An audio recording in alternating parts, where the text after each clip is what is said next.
हर रोज एक नई कहानी देखने के लिए चैनल को सब्सक्राइब करें और बेल आइकन दबाना ना भूलें। शोभा रसोई में खाना बना रही होती है। तभी उसे फर्श पर एक कॉकरोच दिखाई देता है, जिसे मारने के लिए वो एक प्लेट उठाती है और कहती है, आज तो तू मुझसे बिल्कुल नहीं बचेगा। आज तो तेरी मौत तय है मेरे हाथों से। इतना बोलकर शोभा हाथ में ली हुई प्लेट को जोर से कॉकरोच के ऊपर फेंकती है। प्लेट कॉकरोच को लग जाती है और कॉकरोच के मरने के साथ साथ प्लेट भी टूट जाती है। टूटने की आवाज सुनकर शोभा की सास सुमन रसोई में आती है और प्लेट को टूटा देखकर बोलती है, हे भगवान, अरे आफत की दुकान, फिर से कुछ तोड़ दिया। अरे सत्यानाशी, अरे चीजें तोड़ने का ठेका तू नहीं ले रखा है क्या? आए दिन कुछ न कुछ तोड़फोड़ करती रहती है। अरे माँ जी, मैंने जानबूझकर थोड़ी ना तोड़ी है। वो तो कॉकरोच मेरी आंखों के सामने आ गया। उसे देखकर मुझे इतना गुस्सा आया, मैंने प्लेट उठाई और उसके ऊपर मार दी और वो मर गया। अरे हत्यारन, खूनी कहीं की, आए दिन किसी न किसी को मारती ही रहती है। मुझे तो डर है कि किसी दिन तू मुझे ही ना मार दे। क्या माँ जी, ऐसे मत कहिए। अरे मरे आपके दुश्मन, पता नहीं, मैं जब भी इन सब चीजों को अपने आँख के सामने देखती हूँ ना, मुझे इतनी तेज गुस्सा आता है कि मैं क्या करूँ। मेरा मन करता है बस इन्हें मार डालूं। अरे तुझे तो यमराज भी माफ नहीं करेगा। पता नहीं कैसी खूनी बहू ले आई मैं। टेक अ चिल पिल माँ जी, कोई इंसान थोड़ी ना मारा है जो मुझे उम्र कैद की सजा हो जाएगी। तभी तो अभी तक हम सब सही सलामत है, वरना हमारी फोटो पे हार चढ़ा देती तू। ऐसे ही आए दिन शोभा कभी मच्छर तो कभी कीड़े तो कभी कॉकरोच को मारने के चक्कर में कुछ न कुछ तोड़ती फोड़ती रहती।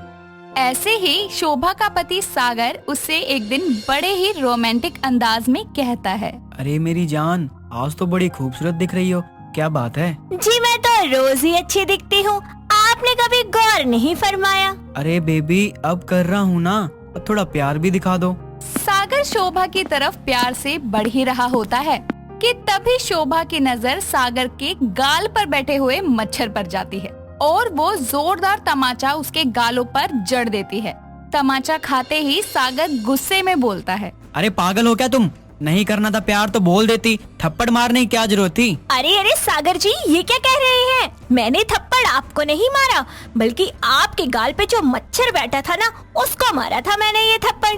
वो आपका खून पी रहा था, इसलिए लगा दिया मैंने भी ये। अरे पागल हो क्या तुम? मुझे बोल नहीं सकती थी क्या?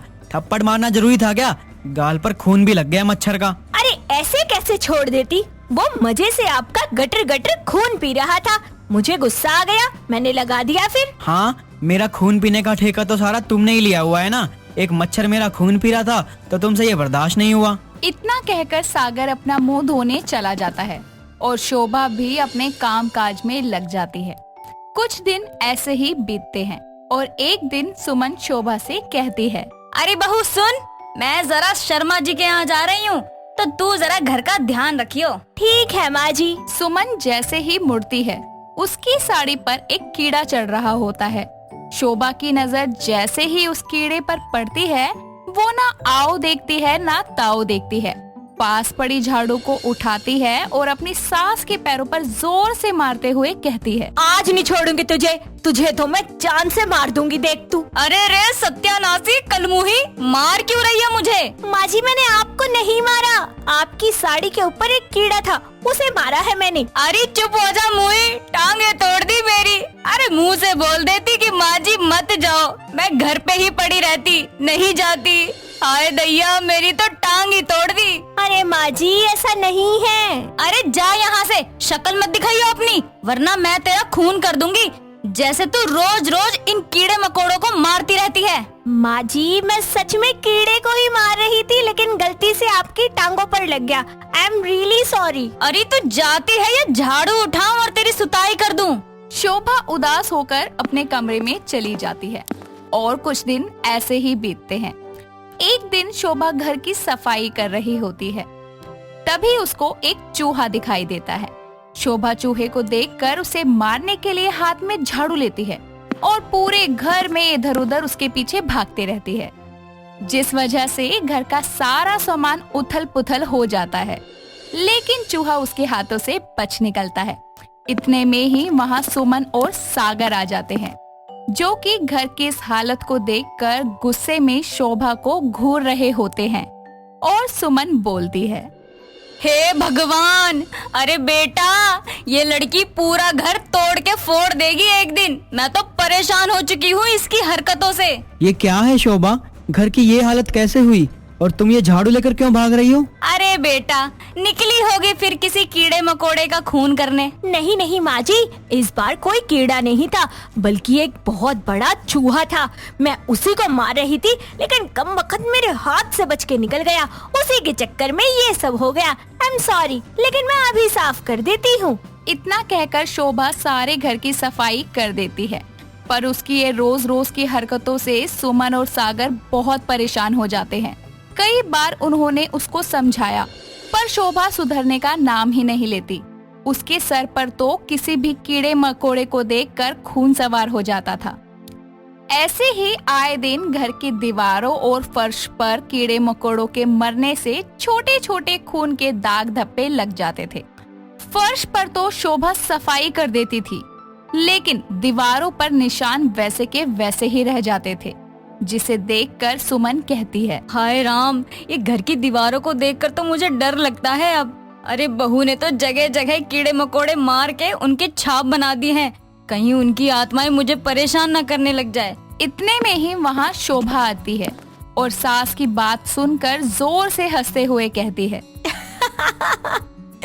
माँ जी, आप भी कितने कमाल की कॉमेडी करते हैं। मतलब कीड़े मकोड़ों की आत्माएं भी सताती है क्या? अरे ये तो इतने छोटे होते हैं, सोचो इनकी आत्माएं भी छोटी सी होंगी। अरे तू तो चुप ही हो जा, इंसान के रूप में डायन है तू, डायन। क्या माँ जी, जरा जरा से कीड़े मकोड़े की मौत पर आप अपनी बहू पर ताने कस रही हैं।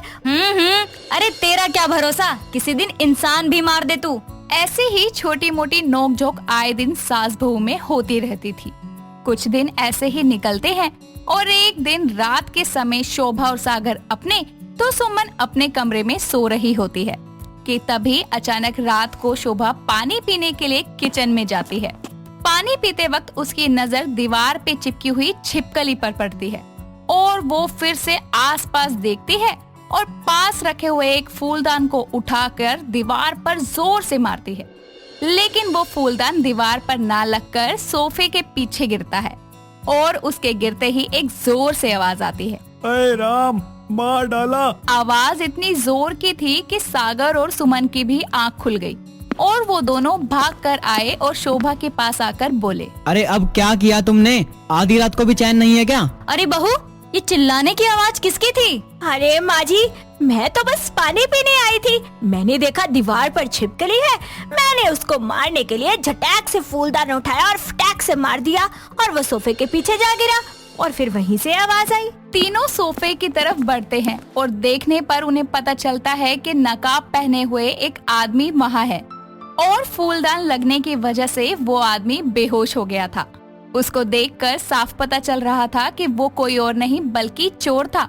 उसे देखकर सुमन कहती है, अरे लो, जिसका डर था वही हो गया, आखिर इसने इंसान को मार ही दिया। हाय राम, अब क्या होगा? पुलिस हम सबको ले जाएगी पकड़ के। तभी सागर आगे बढ़कर चेक करता है और उसे पता चलता है कि चोर सिर्फ बेहोश है, जिसको देखकर वो बोलता है, माँ ये मरा नहीं है, सिर्फ बेहोश है, इसको बांध देते हैं ताकि ये भागे ना। चोर को एक कुर्सी से बांधने के बाद में सागर कहता है, आज शोभा की ये खूनी दिमाग वाली आदत काम आ गई माँ। और देखो, चोर चोरी करने से पहले इसके हत्थे चढ़ गया। अब हम पुलिस को बुलाकर इसको पकड़वा देंगे। हाँ, बात तो सही कही बेटा तूने। आज मेरी बहू किसी काम तो आई, वरना इसकी आदत तो हमेशा सर में दर्द ही कर देती है। सुमन के इतना बोलने पर तीनों जोर से हंस पड़ते हैं। फिर सागर पुलिस को बुलाकर चोर को पुलिस के हवाले कर देता है। पुलिस के द्वारा भी शोभा की बहुत तारीफ होती है। उसके बाद ही सागर शोभा को इंसेक्ट मारने का स्प्रे लाकर देता है, जिससे शोभा अब किसी भी चीज को बिना तोड़े फोड़े कीड़े मकोड़ों को घर से निकाल सकती थी। और इसी के बाद में वो तीनों फिर से एक बार हंसी खुशी रहने लगते हैं। दोस्तों, अगर आपको ये कहानी पसंद आई तो इसे लाइक करें, शेयर करें और कमेंट करके बताएं कि कहानी में आपको सबसे अच्छा क्या लगा।